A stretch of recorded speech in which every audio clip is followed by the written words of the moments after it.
Michigan football, what they did in the Rutgers game and what they should and will do in the Nebraska game and what the Nebraska matchups look like against Michigan. So starts off. What do you expect to see? What did you not? What was one of the biggest surprises is Rutgers game? I mean, they had a lot of guys out, so I think they were either resting guys, and it sounds like there might have been like some sort of flu bug going around the team for a little bit. So it was good to see some different faces. A lot more late in the game when the game was over, but so that's good to see because you are going to need some of those guys to have some game experience. You never know, right? I thought for the most part, defense was pretty lights out. I know they gave up a couple of those fades again, but one of them was a tremendous catch. And then they gave up the one slant that took off. That was probably the biggest play I think Rutgers had. That was just a missed tackle by Will Johnson. So overall, not really leaky. They only gave up 14 rushing yards, so you can't really complain about anything up front. I guess if you're going to complain, the DBs a little bit playing the ball in the air, but they obviously got coached up at halftime because they had 3 interceptions in the second half. So they made their adjustments, and we've seen this kind of time and time again from both sides of the ball, really. They've made halftime adjustments. It's been a very heavy halftime adjustment team, which is really good to see because there's been teams in the past that just they don't make halftime adjustments or they. Jesse Minter has just been a godsend to me. Yeah, it's been awesome. We had a good coordinator with can't think of his name. Mike McDonald. Before him, the fat Don Brown, but he could never make adjustments. Yeah, he struggled to adjust. Yes, he was just stubborn. Jesse Minter sees where we struggle and basically removes that. Well, it's almost like half. Yeah, it's almost. So I think what does Michigan struggle with the most? And to me, what I noticed is they have a hard time defending large receivers. Yeah, big tall guys. Yeah. Keon Coleman did it in this past week again with. Yeah, that long guy is pretty big for Rutgers. There's not that many of those guys out there, so I'm not overly concerned about it. But obviously, Marvin Harrison might have a game. Is big and he's the full package. So that's the guy that you're worried about going down well, there. But what do you think? Obviously, when we're about to face, Nebraska, and they've got one of the better receivers in the country with Trey Palmer right now. Yeah, but the quarterback's probably out, so I don't. Yeah, it's going to be Chuba Purdy, right? That's what it's Chuba Purdy or Logan Smothers, one of the two. I'm not worried about it. we weren't like we weren't initially worried about, Rutgers' third-string quarterback, right? Yeah, Gavin Wimsatt, I think, has some talent. I think he's more talented than both of those guys, though. I just think he has no idea where the ball's going half the time, and he throws. It's not a difficult pass to just take it and flip the ball 40 yards in the air or a quick slant, but anytime it was anything beyond just like a one step and throw the ball up there, he struggled, right? And you saw him as soon as he started to have to read something, he really struggled. He threw the first pick to Michael Barrett, never even saw him, and then the second one he got some pressure in the pocket and got antsy and overthrew the receiver and made a high throw, and Barrett took it pick six. And then the Will Johnson one, that was Will Johnson snuffed that thing out easily, and then he never, he just threw it up there still. So he definitely made up for that missed tackle for sure. And I think the adjustments were made. It's kind of like the Belichick method when hey, let's figure out what this team wants to do and is really good at, and then we're just going to make sure we take that away and see if they have anything else that they can go to, right? When you're playing some of these poor teams, and really, I would say probably most teams in college, they struggle to play a different way, than they want to, right? They have a style that they want to play, right? And if you make them do something else or do the other thing, you're probably going to find yourself more successful. Now, it's easier said than done against the better teams, but I think that's kind of the idea. Okay, cool. They hit us with a few things. Let's completely take that away in the second half and see if they can do anything else beyond that. Now, the better teams, the best teams probably will be able to do something beyond that too. So then obviously you're adjusting beyond that. But right now I got no real complaints on the defense other than, let's get some guys healthy. Let's get Jamon Green back. Let's get let's get Nikai Hill Green, McCarthy. is he coming Yeah, back? at this point, it doesn't matter. At this point, he's probably not coming back. But let's get Makari Page back. Like, let's get some guys back, and so we have the full Yeah, package. Ryan Hayes was a big one too. I don't want to see Yeah. Jeffrey Percy in there, although he No.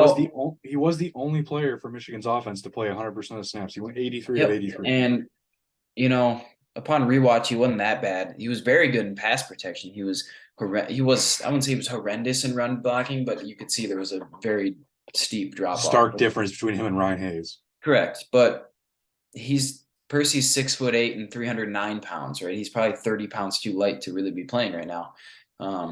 It's like Matt Nelson for the Lions. Yeah, it's just undersized, right, at the moment. But you give him one more year in the weight room, and then hopefully he adds that weight, and he's ready to go next year, right? So it's a great experience. It's great that they got. Yeah, I guess we can switch over to the offense a little bit. They got McCarthy hit a little bit in the first half, especially. He took some shots, which, as long as he's not hurt, I don't think is the worst thing in the world. Let's get a little bit of adversity. Let's make sure he's, battle tested overall. I think McCarthy's stat line wasn't like tremendous, but I think he definitely played a better game than his stat line. He had there were a handful of drops. Ronnie Bell dropped an easy one over the middle, just got kind of ripped out. Schoonmaker, I wouldn't necessarily call it a drop, but like that's a good tight end will come down with that one for the touchdown that he over the middle. There were a couple. Cornelius Johnson had a drop. So I was looking at, I know we hate PFF for the most part, but PFF didn't, outside of Schoonmaker, they're trying to find that other guy that can be the second guy of Schoonmaker now that All's out for the year. It's been tough. Loveland has had a couple of good games. Yeah. Bredesen fills in. Honigferg is pretty much just a blocking tight end. Yeah. But like they have not found that guy to go opposite him that's going to be consistently successful right now. No, they were all of them were the lowest graded PFF guys. So yeah, and I think part of that's youth. Loveland's a true freshman. Bredesen, Bredesen's, but he's a walk-on. Come on. Hipner's not too old. Selzer. Yeah, it's a young group beyond Schoonmaker. Talented group for sure, but pretty young group. And I think Bredesen probably graded out a little bit higher run blocking, but yeah, right now it's more of a one tight end show, and that's fine with me. They'll run them all out there. They'll run 3 tight end sets and whatnot. But what I am encouraged to see is, although Blake Corum still had a really good game, like we're starting to see Donovan Edwards in the multifaceted way that he can affect a game. Like, the receiving touchdown. Ran for 100 more. I think he ran for about the same amount of yards and less carries than Corum even. Yep, he's hitting some big plays. Corum, was he sick or did he get the wind knocked out of him on that first drive?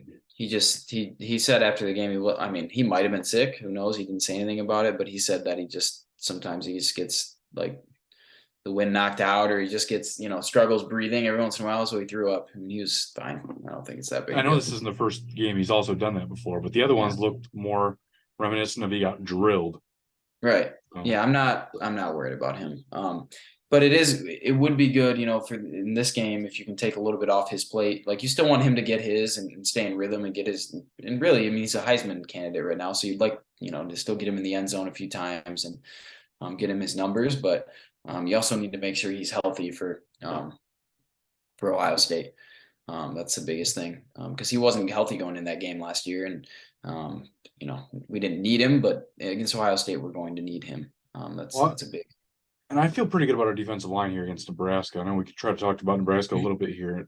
They've, outside of Trent Hickson at center and Brock Bando at guard, they have all sophomores on that offensive line. This is going to be a massive mismatch, I would think, for the most part. They've got their offensive line struggles. They've gotten their quarterback killed many times. Casey Thompson's kind of been running for his life most of the year. That's why that's why I actually tend to think that Smothers might be a better option. Because he can move around a little bit more. But they don't. I actually watched Mickey Joseph earlier today, his press conference, and he was just like, yeah, but he he basically said he can't throw though.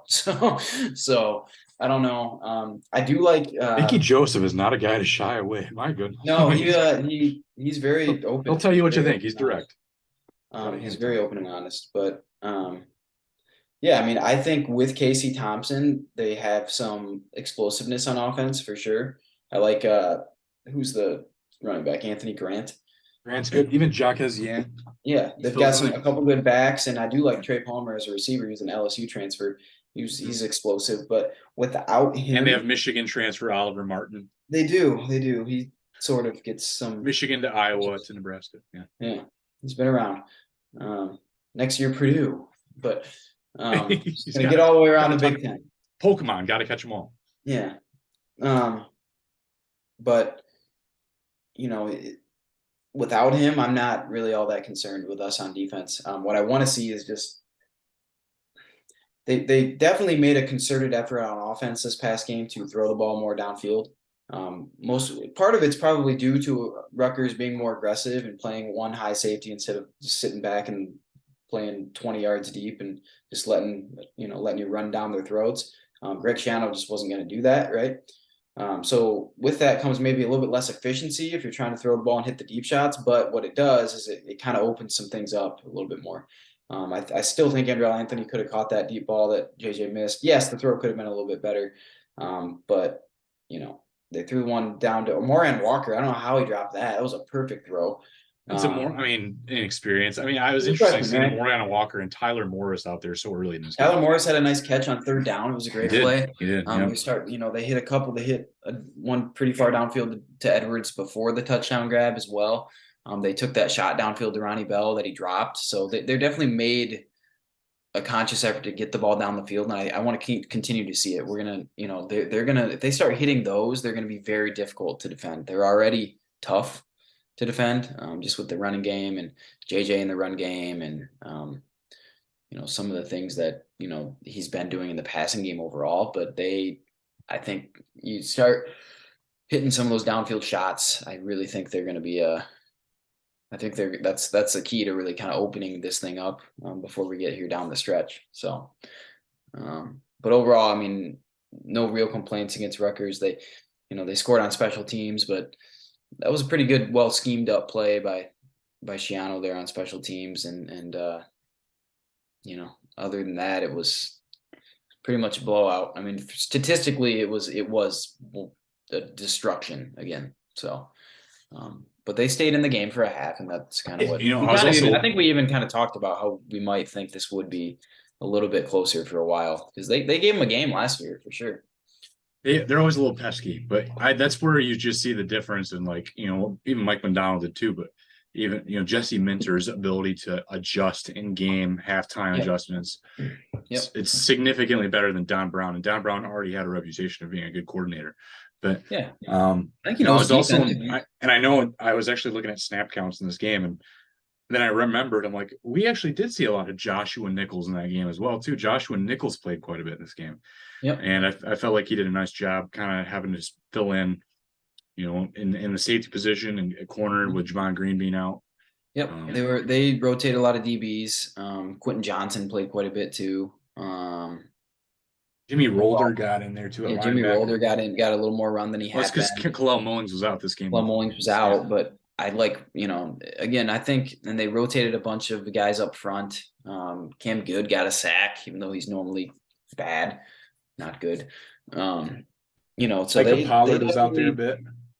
Yep.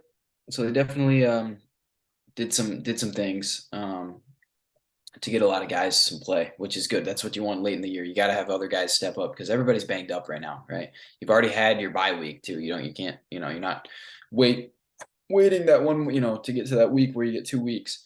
So Taylor Upshaw was actually the leading with the defensive lineman in snaps in this game. Yeah, he played a lot, and he actually he had a sack. He forced another sack. Like, that was the best I've ever seen him from a pressure standpoint. Now, could just be his matchup against Rutgers, but he's actually been coming along. I mean, they like him because he's played a lot, right? So he's always in the right position. He doesn't get out of his gap. He knows what he's doing. As opposed to, if you put a younger guy out there, they might, who might be more talented than him, but he's, out of his gap, it's going to cause a problem. So I've been pretty impressed with Upshaw. This is the best I've seen him play in a stretch in his career, which better late than never, I suppose. I'll take it. Yeah, I mean it's always like, oh, well, you knew that either Julius Welshoff or Taylor Upshaw would get it together. Somebody, one of them's got to figure it out. Right? So. Oh man. So yeah, I think. What are your predictions for what's score prediction you have for this game? This one's at home. I'll be at the game. Oh yeah, you're going. I forgot. 3:30 game. It's not bad. Yeah. Do you want to watch Selah? No, I'm just kidding. No. Yeah, because your wife's gone too. So She's gone. So no. Man,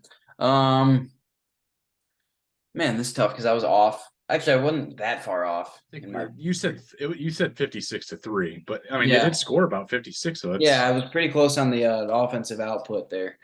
I'm gonna go with 38-10. I said 41-10 in last week, so we were both off in different ways. So you're saying 38-10? Yeah. 28-point win, right? I think that's the line. I'm pretty sure the line's at 28. So I just decided with Vegas. With Purdy, I almost don't expect a touchdown at all. Maybe they get a rushing touchdown. I just don't expect them to. I just worry about like garbage time. Like if it's blowout season there, and then I just worry about us playing the 3s and the 4s. Plus, we have the full roster. It's not just a travel roster, so you could see everybody play at that point. Then 10's probably a good score, because I was like, yeah, they'll probably get like at the 32, and then their kicker will, I think he'll hit something. Who is their kicker? Is it Timmy Bleakroad? It looks like. I don't think he's very good. And then Charlie Weinrich is their other one, but they don't have very great kicking success this year. Yeah. This could be a recipe for a shutout. I think it's possible, but that's just very hard to do. Like usually, I mean, these guys are Division I football players too. Like they're going to scheme up something to get them 1 or 2 drives, right? You would think. So yeah, I'm going to say 31-7. That's good. I think we're a little bit lower on the point total. I don't know why. Rutgers defense is better than Nebraska's too, so I don't know why, but I feel like Nebraska gives us hassles though sometimes. Like they did last year, and they were not good last year. They were much better last year, but they definitely did last year. I agree.